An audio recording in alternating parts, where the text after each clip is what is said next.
Good morning everyone. My name is Dipesh Kumar Jain. My subject is mathematics senior level. I have 2 year teaching experience. आज के class में हम पढ़ेंगे straight line के बारे में. ठीक है, आज के क्लास में अपन किसके बारे में पढ़ेंगे? स्ट्रेट लाइन के बारे में. ठीक है, स्ट्रेट लाइन क्या होता है सबसे पहले वो जानेंगे, फिर इसमें आगे क्या होता है उसके बारे में जानेंगे. तो सबसे पहले बेसिक डेफिनेशन समझते हुए चलते हैं कि स्ट्रेट लाइन होती क्या है अपने पास. ठीक है, तो एक तो बात करता हूँ मैं कर्व की, ठीक है, और एक बात करता हूँ मैं स्ट्रेट लाइन की. ठीक है, तो कर्व का मतलब तो क्या हो गया, वो टेढ़ा मेढ़ा कैसे भी हो सकता है. ठीक है, और स्ट्रेट लाइन क्या होगा, एक स्ट्रेट फॉरवर्ड पाथ को वो क्या करेगा, फॉलो. और एक बेसिक डिफरेंस क्या होता है कि जैसे अगर मैं कर्व के ऊपर कोई भी 2 पॉइंट लेता हूँ तो उसके बीच की अगर डिस्टेंस मानूँ तो डिस्टेंस होगी ये.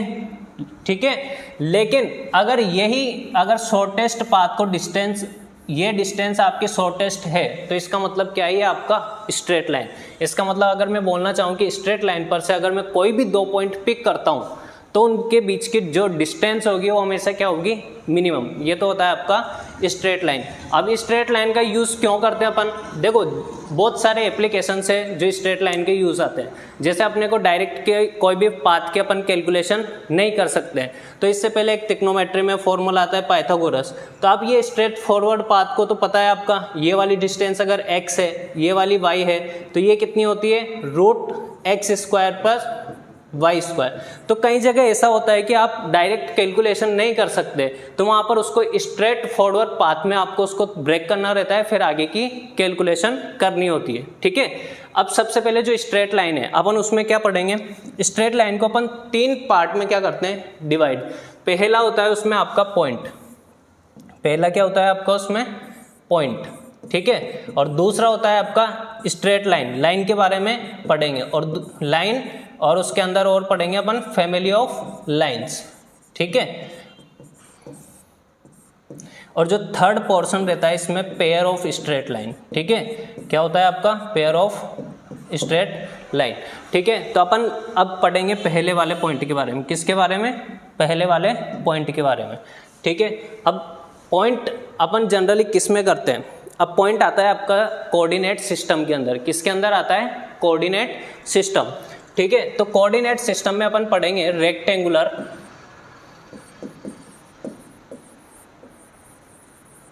या फिर कार्टेशियन सिस्टम. ठीक है, तो अपन एक रेक्टेंगुलर सिस्टम बना लेते हैं. ठीक है, जैसे ये मैंने आपको ड्रॉ कर दिया एक रेक्टेंगुलर सिस्टम, मतलब अपन ने एक 2D डायग्राम बना लिया. अब उसके अंदर अपन एक पॉइंट को किस प्रकार से रिप्रेजेंट करेंगे वो चीज़ देखते हैं. जैसे मैंने यहाँ पर लिया आपका एक पॉइंट. ठीक है, इस पॉइंट को नाम दे दिया मैंने P. ठीक है, इसके कोऑर्डिनेट में बोल देता हूँ XY. अब ये कोऑर्डिनेट होता क्या है, जो X होता है वो क्या होता है आपका, X होता है, ये होता है perpendicular distance from Y axis. क्या होता है, perpendicular distance from Y axis. ठीक है, और जो आपका y होता है वो क्या होता है, perpendicular distance from x axis. ठीक है, तो जो आपकी ये हो गई आपकी x एक्सिस. ठीक है, तो जो x एक्सिस से डिस्टेंस है इसकी वो क्या होता है, इसका y कोऑर्डिनेट. तो ये हो गया आपका y. ठीक है, और डिस्टेंस फ्रॉम y एक्सिस आपका क्या होता है, x कोऑर्डिनेट. क्या होता है, x कोऑर्डिनेट. तो ये आपका जनरली एक पॉइंट को अपन 2D के अंदर कैसे रिप्रेजेंट करते हैं वो चीज़ पता चला. अब ठीक है, अब एक पॉइंट को ये तो अपन ने पढ़ा है रेक्टेंगुलर, इसे अपन दूसरे तरीके से भी कर सकते हैं, पोलर फॉर्म. उसे क्या बोलते हैं अपन, पोलर फॉर्म. पोलर फॉर्म को अपन यूज़ करते हैं ताकि अपने कैलकुलेशंस क्या हो, ईजी हो. ठीक है, तो आपका पोलर फॉर्म क्या बोलता है, चलो ये वाली डिस्टेंस y है तो ये x है, तो ये भी कितना होगा आपका x. ठीक है, अब ये x हो गया मेरे पास, तो ये वाली डिस्टेंस डायगोनल हो गया. ठीक है, तो ये वाली डिस्टेंस आपकी कितनी हो जाएगी, √x² प्लस y². ठीक है, इसका नाम दे देता हूं मैं O. ठीक है, तो आपके पास OP डिस्टेंस कितनी आ गई, √x² प्लस y². ठीक है, एक थोड़ा सा इसको मैं नाम दे देता हूं R. ठीक है, इसको क्या नाम दे दिया मैंने, OP डिस्टेंस को R. अब सपोज ये जो लाइन है x पॉजिटिव x के साथ एंगल बना रहा है थीटा. कितना, थीटा.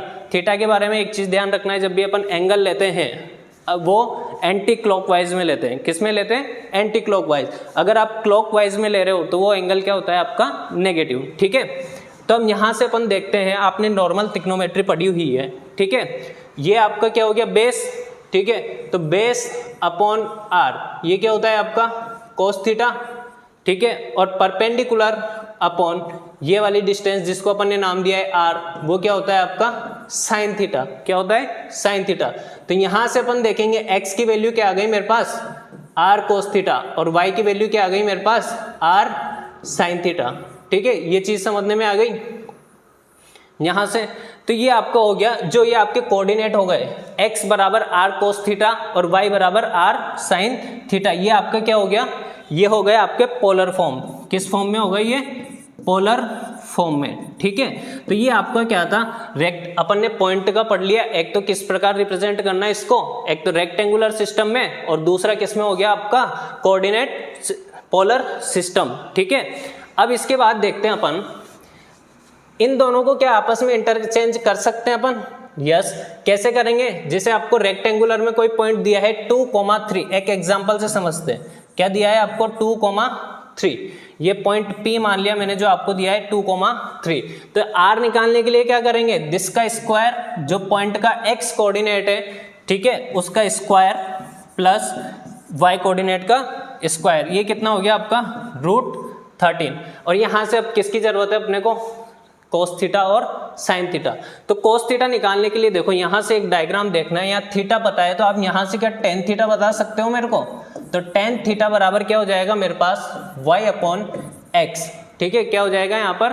y upon x. तो अब ये सिंपल ट्रिग्नोमेट्री का क्वेश्चन हो गया। यहाँ से आपको वैल्यू निकालनी है कोस थीटा की, और यहाँ से वैल्यू निकालनी है आपको साइन थीटा की। वो क्या हो जाएगी? जैसे साइन कोस थीटा की वैल्यू निकालनी है तो ये परपेंडिकुलर होता है, ये अपना क्या होता है? बेस। तो दोनों का स्क्वायर कर देंगे तो यहाँ से r आ जाएगा अपने पास। क्या आ जाएगा? X square plus Y square. ठीक है, और जो ये y है तो y upon perpendicular upon hypotenuse क्या हो गया आपका? ये हो गया आपका साइन थीटा। ये किसकी वैल्यू आ गई आपके पास? Sine theta. और कोस थीटा की वैल्यू चाहिए मेरे को, तो वो क्या हो जाएगा मेरे पास? x upon √x square plus Y square. क्या हो गया? ठीक है, तो यहां से आपके पास निकल गया क्या? √13 की वैल्यू तो क्या आ गई आपके पास? r, और यहां से निकल जाएगा थीटा। तो जब r कोस थीटा की जो वैल्यू आएगी आपके पास कोस थीटा, ये तो क्या हो गया आपका x कोऑर्डिनेट, और जो r साइन थीटा मतलब √13 को इससे मल्टीप्लाई करेंगे तो वो आपका क्या हो जाएगा? y coordinate. क्या हो जाएगा? ये y कोऑर्डिनेट। ठीक है, तो ये तो था आपका जनरल पॉइंट के बारे में। किसके बारे में था ये? पॉइंट के बारे में। यहां पर जो x कोऑर्डिनेट है उसे अपन क्या बोलते हैं? एब्सिसा।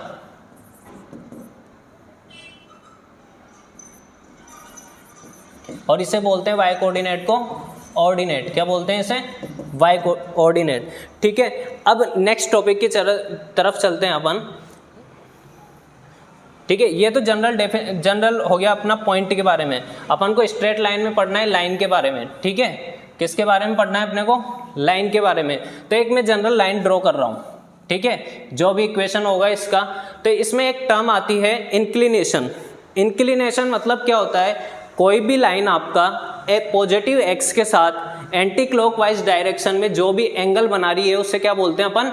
इंक्लिनेशन। क्या बोलते हैं? इंक्लिनेशन। तो जैसे ये लाइन है अपने पास, इसका नाम दे दिया मैंने L1। ठीक है, इसका नाम दे दिया मैंने L1। अब ये पॉजिटिव एक्स के साथ कितना एंगल बना रही है? ये एंगल बना रही है, तो इसको क्या बोलेंगे अपन? थीटा। ये क्या कहलाता है अपना? इंक्लिनेशन। और इसके टेंजेंट की वैल्यू जो थीटा है उसके टेंजेंट की वैल्यू आपकी कहलाती है स्लोप। क्या कहलाती है? स्लोप, या फिर ग्रेडियंट। क्या बोलेंगे? ग्रेडियंट। ठीक है, ये तो हो गई अपने इसकी बात। अब पॉइंट में इस लाइन के ऊपर अगर आपके पास कोई दो पॉइंट है, ठीक है, तो उनके बीच की डिस्टेंस कैसे निकालोगे आप? ठीक है, तो अब इसके लिए आता है आपका एक डिस्टेंस फॉर्मूला। ठीक है, क्या आता है? Distance formula. तो अब एक बार उसको देखते हैं कि अपना डिस्टेंस फॉर्मूला किस तरह से आता है। जैसे अपना कोई कोऑर्डिनेट सिस्टम है, ठीक है, इसमें आपने कोई भी दो पॉइंट ले लिए P x1, y1। ठीक है, दूसरा पॉइंट आपने ले लिया P Q x2,